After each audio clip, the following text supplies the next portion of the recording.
بسم الله الرحمن الرحيم. الحمد لله نحمده ونستعينه ونستغفره ونؤمن به ونتوكل عليه ونعوذ بالله من شرور أنفسنا ومن سيئات أعمالنا. من يهده الله فلا مضل له ومن يضلله فلا هادي له. ونشهد أن لا إله إلا الله وحده لا شريك له. ونشهد أن سيدنا وسندنا ونبينا ومولانا محمدا عبده ورسوله صلى الله عليه وعلى آله وأصحابه وأزواجه وذرياته وسلم تسليما كثيرا. أما بعد، أعوذ بالله من الشيطان الرجيم. بسم الله الرحمن الرحيم. إن تجتنبوا كبائر ما تنهون عنه نكفر عنكم سيئاتكم وندخلكم مدخلا كريما. وقال تعالى: إن الله لا يغير ما بقوم حتى يغيروا ما بأنفسهم. صدق الله العلي العظيم وصدق رسوله النبي الكريم. قال النبي صلى الله عليه وسلم: من صام رمضان ثم أتبعه 6 من شوال كان كصيام الدهر. محترم بزرگ اور عزیز ساتھیوں، ابھی اور آپ رمضان المبارک کے مبارک مہینے سے فارغ ہوئے. اللہ تبارک و تعالی نے ہمیں رمضان المبارک کا مہینہ عطا فرمایا اور اس میں ہمیں عبادتیں کرنے کی بھی توفیق عطا فرمائی. روزہ رکھنے کی، تراویح کی نماز پڑھنے کی اور دیگر عبادتیں، قرآن پاک کی تلاوت کی، ذکر و تسبیح کی توفیق عطا فرمائی. اس پر اللہ تبارک و تعالیٰ کا ہم جتنا بھی شکر ادا کریں کم ہے کہ زندگی اور موت کا مالک اللہ ہے. اگر وہ چاہتا تو ہمیں رمضان مبارک جیسے مہینہ آنے سے پہلے بھی موت دے سکتا تھا، لیکن اللہ نے ہم پر کرم فرمایا کہ ہماری زندگی میں برکت عطا فرمائی اور رمضان مبارک جیسے مہینہ عطا فرمایا. اور مزید احسان یہ فرمایا کہ اس مہینے میں اگرچہ ہم اللہ تبارک و تعالیٰ کے جس طریقے سے عبادت کرنی چاہیے نہیں کرے، لیکن پھر بھی ہمیں روزہ رکھنے کی توفیق عطا کی، ہمیں قرآن پاک کی تلاوت، تراویح کی نمازیں پڑھنے کی توفیق عطا فرمائی. اگرچہ یہ ہماری نمازیں اور ہمارے روزے اللہ کے شان نشان نہیں تھا، لیکن جو بھی ٹوٹی پھوٹی عبادتیں ہوئی ہیں اس پر بھی اللہ کا شکر ادا کرنا ضروری ہے، اور اللہ تبارک و تعالیٰ اس کی ذات سے امید رکھنی چاہیے کہ اللہ ضرور ہماری ان ٹوٹی پھوٹی عبادتوں کو قبول فرمائیں گے. اور مزید احسان یہ فرمایا کہ روزے کی تکمیل کے بعد اللہ تبارک و تعالیٰ نے ہمیں اور آپ کو عید کی خوشی سے بھی سرفراز فرمایا. اب یہ شوال کا مہینہ ہے، اس کی بھی فضیلت ہے کہ شوال کے مہینہ یہ اشہر حج میں سے ہے. قرآن کریم میں الحج اشہر معلومات کہ حج کے جو مہینے اس میں سب سے پہلا مہینہ شوال کا مہینہ. اس کی ایک فضیلت تو یہ بھی بہت بڑی فضیلت ہے کہ حج اسلام کے 5 بنیادی ارکان میں سے ایک اہم اور عظیم ترین رکن ہے، جس کا شروع شوال کی پہلی تاریخ سے ہوتا ہے. دوسری اس کی فضیلت اس ماہ مبارک کی یہ بھی ہے کہ رمضان المبارک کے بعد جو عید کی خوشیاں نصیب ہوتی ہے وہ شوال کی پہلی تاریخ کو ہوتی ہے. اسلام کے اندر جو 2 تہوار اس میں ایک تہوار عید الفطر و شوال کے مہینے کی پہلی تاریخ کو ہی آتا ہے. تیسری فضیلت اس ماہ مبارک کی یہ بھی ہے کہ اللہ کے نبی صلی اللہ علیہ وسلم نے فرمایا، جو حدیث ہم نے شروع میں پڑھی، کہ جس شخص نے رمضان مبارک کے روزے رکھے اور اس کے بعد اگر شوال کے بھی 6 روزے رکھ لے تو اس کو ایسا ہے اس نے پوری زندگی بھر کے روزے رکھے۔ اس کی ایک فضیلت یہ بھی ہے، اور ان روزوں کے بارے میں ذرا تفصیل معلوم ہو جائے کہ روزے پورے مہینے میں مکمل کرنے، مسلسل رکھنا ضروری نہیں ہے، ایک چھوڑ کر ایک رکھے یا 2 چھوڑ کر ایک رکھے، اگر پورے مہینے میں بھی اگر 6 روزوں کی تکمیل کر لی تو اللہ تبارک و تعالیٰ کی ذات سے پوری امید ہے کہ اس کو پورا سال روزہ رکھنے کا ثواب ملے گا۔ اس کی وجہ اصل میں یہ ہے کہ اس امت کو اللہ تبارک و تعالیٰ نے ایک عمل پر کم سے کم جو اجر دینے کا وعدہ فرمایا وہ 1 پر 10 ہے۔ قرآن کریم کی آیت ہے، من جاء بالحسنۃ فلہ عشر امثالها۔ جس نے رمضان مبارک کے 30 روزے رکھے اس کو اگر ہم 10 سے ضرب دیں گے تو گویا کہ اس نے 10 مہینے کے روزے رکھے۔ 6 کو اور ملا لو، 6 کو 10 سے ضرب دیں گے تو 60 ہوتے ہیں، 60 دن کے 2 مہینے ہوتے ہیں، 10 اور 2 12 مہینے ہو گئے، 12 مہینے کا 1 سال ہوتا ہے۔ تو گویا کہ اس نے پورا سال روزے رکھے، تو رکھنا چاہیے۔ لیکن اگر جن لوگوں کے رمضان مبارک کے روزے چھوٹ گئے، جیسے کہ عورتوں کا روزہ شرعی عذر کی وجہ سے ان کا روزہ چھوٹ جاتا ہے، تو پہلے ان چھوٹے ہوئے روزوں کی تکمیل کرنا ہے، اس کے بعد وقت بچتا ہے تو پھر ان روزوں کو رکھنا ہے۔ اور اگر کسی نے مرد نہیں بلا وجہ رمضان کے روزے چھوڑے تو پہلے اسے روزہ رکھنا ہے، اس کی قضا کرنے، اس کے بعد یہ روزے، اس لیے کہ فرائض کا درجہ نوافل سے کہیں زیادہ ہے۔ چوتھی اس ماہ مبارک کی فضیلت یہ بھی ہے کہ حضرت ام المؤمنین حضرت عمہ عائشہ رضی اللہ عنہا کا نکاح بھی اسی مبارک مہینے میں ہوا تھا اور آپ کی رخصتی بھی اسی مبارک مہینے میں ہوئی تھی۔ عام طور پر اس شوال کے مہینے کو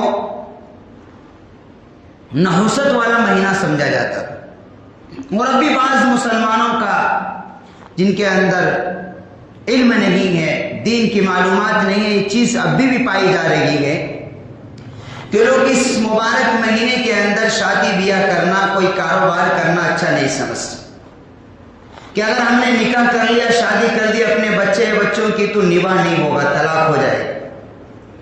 تو یہ بے بنیاد بات ہے، اس کی اسلام کے اندر کوئی جگہ نہیں۔ اگر ایسی بات ہوتی تو ام المؤمنین حضرت عمہ عائشہ رضی اللہ عنہا کا نکاح اس مبارک مہینے میں ہوتا ہی نہیں۔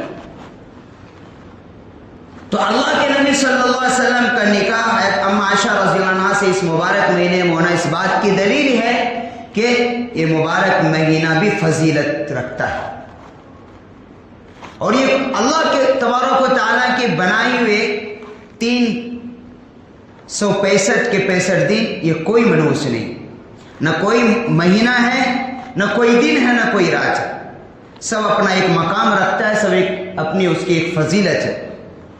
تو موٹی بات یہ ہے کہ اس ماہ مبارک کی بھی 4 فضیلتیں خصوصیت کے طور پر ہے کہ یہ مہینہ بھی اشہر حج میں سے ہے۔ اسلام کے اندر جو تہوار ہے، عید الفطر اور عید الاضحیٰ، اس میں ایک تہوار عید الفطر اسی مبارک مہینے کی 1 تاریخ کو آتا ہے، اور اس مبارک مہینے کے شوال کے روزے جو فضیلت بیان کی گئی، اگر اس کو کوئی رکھے تو اس کو پورا سال روزہ رکھنے کا ثواب بھی ملے گا۔ چوتھی فضیلت یہ بھی ہے کہ اللہ کے نبی صلی اللہ علیہ وسلم کی سب سے چہیتی بیوی، سب سے لاڈلی بیوی، سب سے جس کو اللہ کے نبی صلی اللہ علیہ وسلم نے فرمایا کہ سب سے زیادہ محبت عمہ عائشہ سے تھی آپ، تو ان کا نکاح بھی اسی مبارک مہینے میں ہوا تھا اور آپ کی رخصتی بھی اس مبارک مہینے میں ہوئی تھی۔ تیسری بات یہ ہے کہ الحمدللہ رمضان مبارک کا مہینہ جب چل رہا تھا تو کچھ نہ کچھ مسجدوں کے اندر رونق تھی، ہر نماز کے اندر نمازی تھے، اگرچہ وہ بھی کم تھے لیکن الحمدللہ کچھ نہ کچھ تھے۔ ہر نماز کے اندر، ظہر ہو، فجر ہو، 5 نمازوں میں بلکہ فجر میں بھی تعداد زیادہ ہوتی تھی اور نمازوں کے بنسبت افطار کے وقت مغرب کی نمازوں میں اور نمازوں کے بنسبت زیادہ ہوتی تھی. رمضان مبارک کی برکت تھی. لیکن جہاں رمضان مبارک کا مہینہ گیا ہے کہاں نمازی چلے گئے پتہ ہی نہیں. کہ رمضان مبارک کا مہینہ تو اللہ نے ہمیں اس لیے دیا تھا کہ ہم اپنی زندگیوں کو بدلیں، لیکن ہمارے اندر کوئی تبدیلی نہیں آئی. اللہ نے ہمیں اس لیے دیا تھا تاکہ بقیہ جو زندگی ہے وہ ہم غفلت بھری زندگی نہ گزاریں، لیکن ہم پر کوئی اثر نہیں ہوا. رمضان مبارک آیا اور اپنی برکتیں نچھاور کر کے اپنی رحمتیں برسا کر چلا گیا، لیکن ہم نے شاید کوئی فائدہ نہیں اٹھا پایا. مسجدیں خالی ہیں اس بات کی گواہی ہے کہ ہم نے رمضان مبارک کے مہینے سے فائدہ نہیں اٹھایا. ہمارے اندر کوئی تبدیلیاں نہیں ہوئی. ہونا تو یہ چاہیے تھا کہ ہماری زندگیاں بدل جائے، ہمارے اندر آخرت کا فکر کا غلبہ ہو جانا چاہیے تھا. ہم جس طریقے سے رمضان مبارک میں نمازوں کی پابندی کر رہے تھے وہ جاری رہنا تھا، گناہوں سے بچے ہوئے تھے وہ جاری رہنا تھا. لیکن افسوس کہ جیسے ہی عید کی نماز ہم نے پڑھی ہے اس کے بعد کہاں گئے نمازی کو پتہ نہیں، کہاں گئی ہماری قرآن کی تلاوت پتہ نہیں، کہاں گئے ہمارے فرائض پتہ نہیں. یہ ہے مسلمان. یوں کہا جائے کہ آج کل جو ہے رمضانی مسلمان.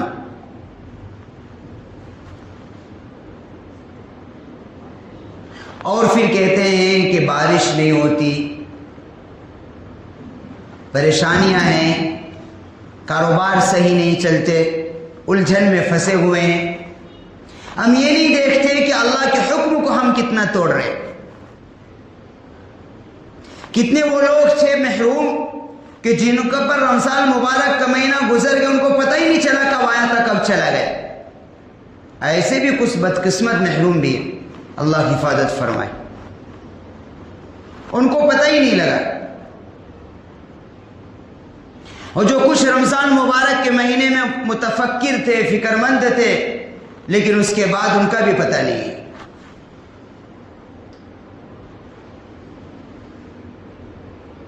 یہ ہماری کمزوری ہے، یہ ایمان کی کمزوری کی علامت ہے، اور یہ ہمارے اپنی زندگی اور اپنی آخرت کا نقصان ہے. یہ وہ زندگی ہے جس میں دنیا کا بھی نقصان اور آخرت کا بھی نقصان. یہ جو ہماری غفلت ہے، یہ جو ہماری لاپرواہی ہے، یہ جو ہمارا بڑا پن ہے، یہ ہمارے لیے دنیا میں بھی نقصان دہ ہے اور آخرت میں بھی نقصان دہ. اگر ہم ایک مسلمان نماز کی پابندی نہیں کر سکتے، یہ ایک عورت نماز کی پابندی نہیں کر سکتی، وہ کیسا مسلمان ہے؟ اللہ کو کیا جواب دے گا؟ کیا رمضان میں صرف نماز فرض تھے؟ رمضان کے بعد نماز فرض نہیں ہے. صرف رمضان میں نمازوں کا ثواب زیادہ تھا. نماز تو اب بھی فرض ہے اور موت تک فرض رہے گا جب تک بدن میں طاقت ہے. اور اللہ جب بھی ہماری عبادتوں کو دیکھ رہا تھا اور اب بھی ہماری زندگی کو دیکھ رہا ہے. رمضان میں کیا کر رہے تھے جب بھی اللہ ہی دیکھ رہا تھا اور اب بھی اللہ دیکھ رہا ہے. جب بھی فرشتے ہمارے اعمال کو نوٹ کر رہے تو رب بھی نوٹ کر رہا ہے، اور موت کے آخری سانس تک وہ فرشتے اعمال کو نوٹ کرتے رہیں گے.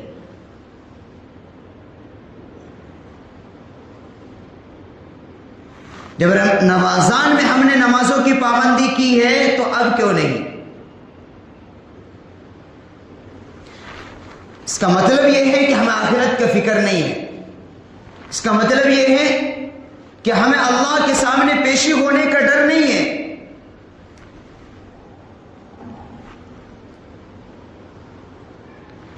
دنیا کی زندگی کب تک کی زندگی ہے؟ اسے چھوڑ کر جانا ہے. آدمی اپنے کاروبار کی وجہ سے، اپنی دنیاوی جھمیلوں کی وجہ سے، اپنی بزنس کی وجہ سے اگر آخرت کو نقصان کرتا ہے، نمازوں کو چھوڑتا ہے، قرآن کی تلاوت کو چھوڑتا ہے، تو یہ نقصان دہ، ہمیں گھاٹے کا سودا کر رہے ہیں۔ کاروبار بڑا نہیں ہے، اللہ کا حکم بڑا ہے۔ بزنس بڑا نہیں ہے، اللہ کا حکم بڑا ہے۔ بیوی بچے اولاد بڑے نہیں ہیں، اللہ کا حکم بڑا ہے۔ اللہ کا حکم کسی وجہ سے نہیں ٹوٹنا چاہیے، نہ ہمارے کاروبار کی وجہ سے ٹوٹنا چاہیے، نہ بیوی بچوں کی وجہ سے ٹوٹنا چاہیے، نہ دوستوں کی وجہ سے ٹوٹنا چاہیے، کسی بھی دنیاوی کام کی وجہ سے اللہ کا حکم نہیں ٹوٹنا چاہیے۔ یہ ایمان کا تقاضا ہے۔ ہمارا ایمان، ہمارا ضمیر اس بات کی گواہی دینی چاہیے کہ اس دل کے اندر اللہ کا اتنا تو ڈر ہو کہ کسی بھی کاروبار کی وجہ سے اللہ کا کوئی حکم نہ ٹوٹے۔ یہ ایمان کا تقاضا ہے۔ اگر اللہ کو حکم کو توڑ رہے ہیں اپنی بزنس کی وجہ سے، اپنے کاروبار کی وجہ سے، اپنے دھندوں کی وجہ سے، اس کا مطلب یہ ہے کہ اللہ کی محبت دل کے اندر نہیں ہے، آخرت کا فکر نہیں، اللہ کا ڈر نہیں ہے۔ اور رمضان المبارک اللہ نے اسی لیے ہمیں دیا تھا کہ فکر پیدا کرو اپنے اندر، اور پورا رمضان اس بات کا ہوتی رہی، بتایا گیا کہ رمضان المبارک میں جس طریقے سے ہماری نمازوں کی پابندی ہوتی تھی، کم از کم ان کے یہ تو جاری رہنا چاہیے تھا۔ کہیں بھی رہو آدمی، لیکن نماز تو وقت پر پڑھے۔ اگر ہم 24 گھنٹے میں نماز کی حفاظت نہیں کر سکتے، 5 وقت کی نماز کی حاضری نہیں دے سکتے اللہ کے گھر میں، تو ہم کس درجے کا مسلمان؟ پھر اللہ کو کیا منہ دکھائیں گے؟ اگر مسجدوں کو ویران چھوڑیں گے، ویران کر دیں گے، اور پھر کہیں گے بارش نہیں ہو رہی، کاروبار نہیں چل رہا ہے، کے اندر جو بھی کچھ نقصانات ہوتے ہیں، پریشانیاں ہوتی ہیں، عام طور پر انسانوں کے گناہوں کا نتیجہ ہوتا ہے۔ ظہر الفساد فی البر والبحر بما کسبت ایدی الناس، کہ سمندر کے اندر، خشکی کے اندر اگر کوئی فساد ہوتا ہے، وہ انسانوں کی کمائی ہوئی ہوتی ہے، محنت۔ بار بار کہا گیا کہ اللہ سے دعا کرو، اللہ تو ہی مجھے توفیق دینے والا ہے۔ جس طریقے سے رمضان میں تو نے ہمیں نمازوں کی پابندی کی توفیق دی، آگے بھی تو ہی توفیق عطا فرمانے والا ہے۔ ہمیں موت کے آخری سانس تک کم از کم اس درجے کا تو ہمیں مسلمان بنا دے، یا اللہ وقت پر تیرے حکم کو ادا کروں۔ لیکن نہیں، کوئی فکر نہیں ہوا، کوئی اثر نہیں ہوا ہم پر۔ اور قرآن بھی کہتا ہے کہ جو آدمی خود اپنے آپ کو بدلنا نہیں چاہے، اللہ چھوڑ دیتے ہیں، جاؤ بیٹا، جب کب تک مزے کرنا ہے کر لو، کلوا وتمتعوا قلیلا۔ یہ کافروں کے لیے کہا گیا، لیکن یہ ان مسلمانوں کے لیے بھی ہے۔ آیت کی مفہوم عموم ہے کہ جو نافرمانی کر رہے ہیں، جو عیاشیاں کر رہے ہیں، جو بڑے پن میں ڈوبے ہوئے ہیں، اللہ کے حکم کی پرواہ نہیں کر رہے، اپنے کاروبار کی پرواہ کر رہے، اپنے بزنس کی پرواہ کر رہے ہیں، اپنے بیوی بچوں کی فکر میں لگے ہوئے ہیں، لیکن اللہ کے حکم کی پرواہ نہیں ہے، انہیں بھی کہا گیا کلوا وتمتعوا قلیلا انکم مجرمون، کہ تھوڑے دن کھا لو، مزے اڑا لو، مہلت دے دی، یعنی جب تک زندگی ہے تمہاری، کرو مزے، کلوا وتمتعوا قلیلا، لیکن جب پکڑیں گے ہم تو مجرموں کو صف میں کھڑا کریں گے۔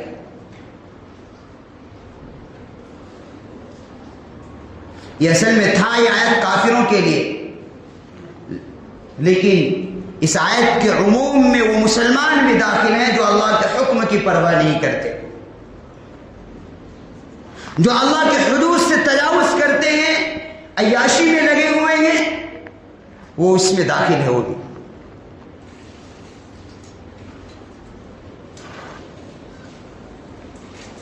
رمضان تو مہینہ اس لیے تھا کہ ہم اپنی زندگیوں کو بدلیں، اپنی سوچ کو بدلیں.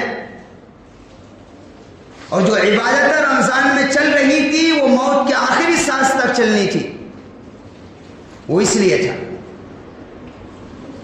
جو عبادت رمضان مبارک میں ہم کر رہے تھے وہ آگے جاری رہنا چاہیے تھا. جس طریقے سے مسجد رمضان مبارک میں آباد تھی وہ آباد رہنا تھا.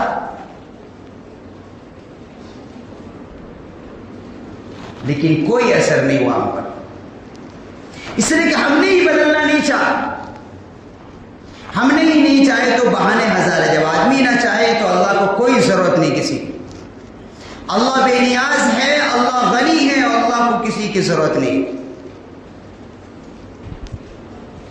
جو اللہ کی اطاعت فرما برداری کرے گا، من عمل صالحا من ذکر او انثى فلنحيينه حیاتا طیبہ، چاہے مرد ہو یا عورت، جو اللہ کی اطاعت و فرما برداری کرے گا اللہ تبارک و تعالیٰ اسے دنیا کے اندر ہی زندگی، پاکیزہ زندگی عطا کرے گا.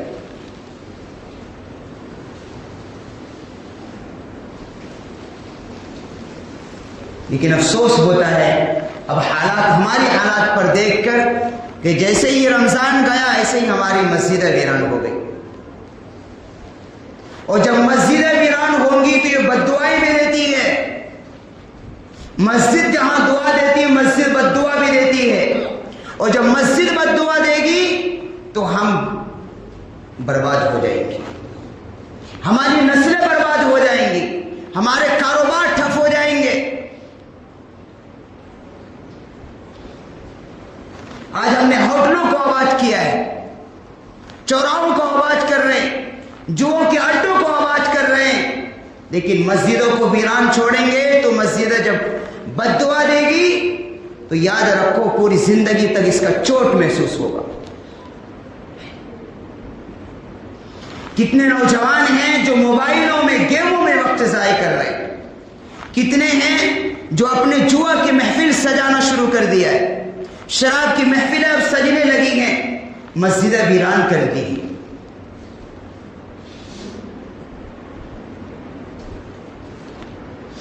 اس لیے کہ رمضان مبارک میں ہم نے فکر نہیں لی، اللہ سے کوئی عہد و پیمان نہیں کیا، اور ہم نے اپنے آپ کو بدلنے کی کوشش نہیں کی. شیطان نے کوئی جرم کیا تھا، کیا کیا تھا اس نے؟ کوئی زنا کیا تھا، کوئی شراب پی تھی، کوئی جوا کھیلا تھا، کوئی سود کھایا تھا، کچھ نہیں کیا تھا اس نے.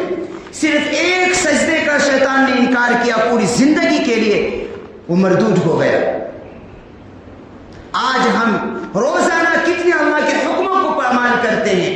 جس نے فجر کو ضائع کیا اس نے 4 سجدوں کا انکار کیا. جس نے ظہر کو ضائع کیا، ظہر کے 12 رکعتوں میں کتنے سجدے کو اس نے انکار کیا. عصر کی نماز کا جس نے ضائع کیا کتنے سجدوں کا انکار کیا. مغرب کی نماز کو جس نے ضائع کیا کتنے سجدوں کا انکار کیا. عشاء کی نماز جس نے ضائع کیا کتنے سجدوں کا انکار کیا. شیطان تو ایک سجدے کا انکار کرنے کی وجہ سے قیامت تک کے لیے وہ مردود قرار دیا گیا. فسجدوا الا ابلیس، جب اللہ نے ان سے کہا تو وہ پیکرا بدلنے لگا، انکار کیا، نہیں کیا. ابا واستکبر وکان من الکافرین، اس نے انکار کیا اور تکبر کی. شیطان ایک سجدے کے انکار کی وجہ سے دنگار ہوا. تو ہمیں اور آپ کو سوچنا چاہیے آج کے مسلمان کو کہ ہم روزانہ کتنی سجدوں کا انکار کر رہے ہیں، اور اس حالت میں اللہ کے سامنے جائیں گے تو کیا جواب دیں گے.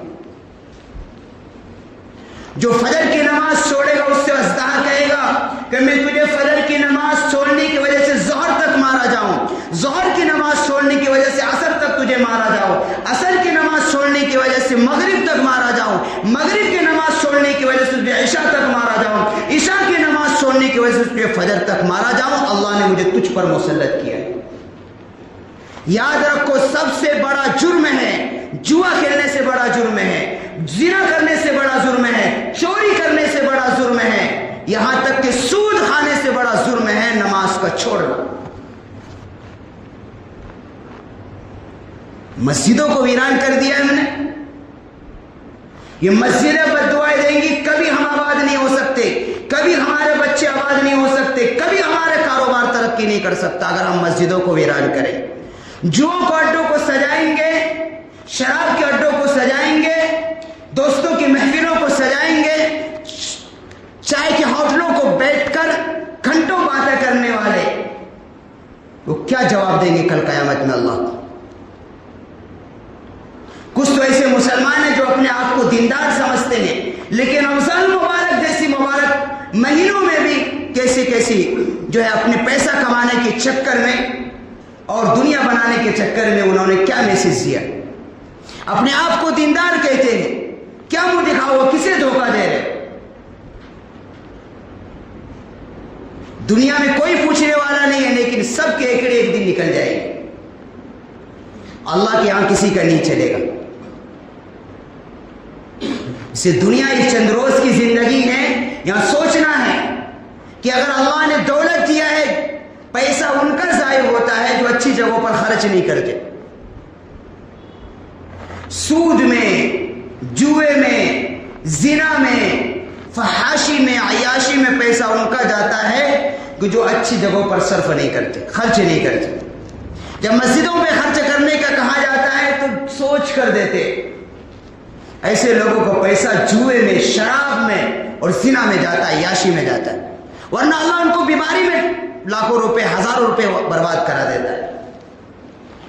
جب مسجد کے نام پر مانگا جاتا ہے، اچھے کام پر مانگا جاتا ہے تو گن کر دیتے ہیں، ڈرتے ہیں دینے میں، لیکن جہاں اور کہاں میچ چل رہی ہے تو شرطیں لگائی جا رہی ہیں، وہ چھکا مارے گا تو 10,000، وہ مارے گی، کیسا کہاں جا رہا ہے؟ یہ ان لوگوں کا پیسہ جا رہا ہے جو صحیح جگہوں پر خرچ نہیں کرتے،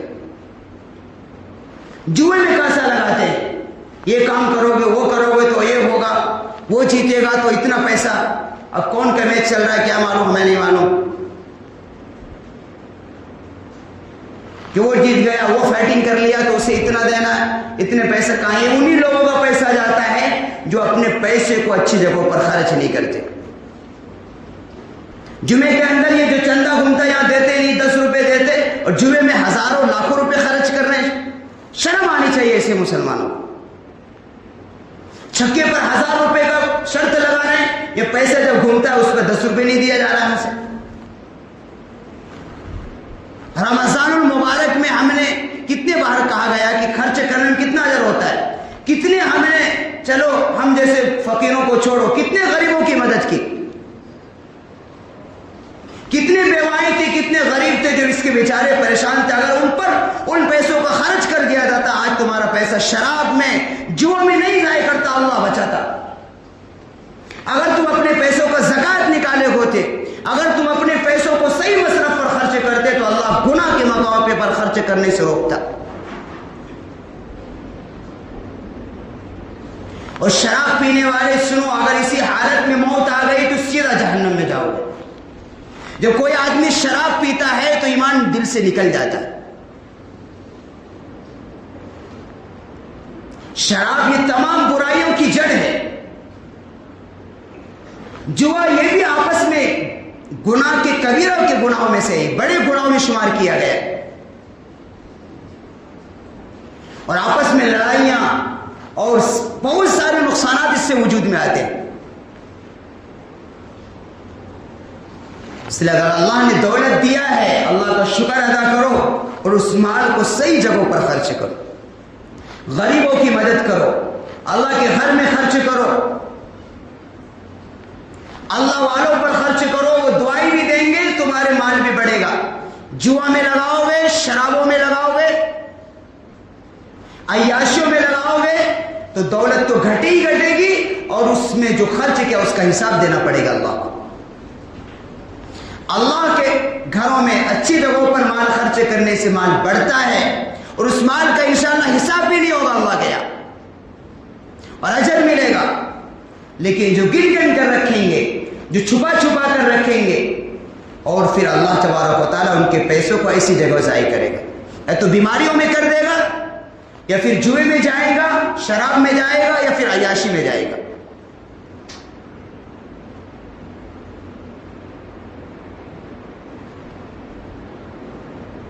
صرف رمضان مبارک اس لیے نہیں ختم ہوا کہ ہم اپنے آپ کو بالکل گناہوں کی طرف اور عیاشی کرنے لگے. اللہ اس وقت بھی ہمیں دیکھ رہا ہے اور اب بھی دیکھ رہا ہے. ہم جوا کھیل رہے ہیں تو کیا اللہ نہیں دیکھ رہا ہے؟ ہم نمازیں چھوڑ کر اپنی کاروبار اور اپنی دکانوں کی فکر کر رہے ہیں تو کیا اللہ نہیں دیکھ رہا ہے؟ ہم قرآن کی تلاوت نہیں کر کے میٹھی نیند سو رہے ہیں، کیا اللہ نہیں دیکھ رہا ہے؟ اللہ اس بات پر قادر ہے کہ جو اللہ ہمیں میٹھی نیند سلا سکتا ہے تو ہمیشہ قیامت تک کے لیے وہ ہمیں سلا بھی سکتا ہے. پھر اللہ ہی تو ہمیں میٹھی نیند سلاتا ہے اور اللہ ہی پھر میٹھی نیند سے جگاتا ہے. اگر اللہ ہمیں جگائے نہیں تو ہم کیا کر سکتے تھے؟ اللہ کے کچھ بگاڑ سکتے تھے؟ تو اللہ نے یہ نعمت دی ہے.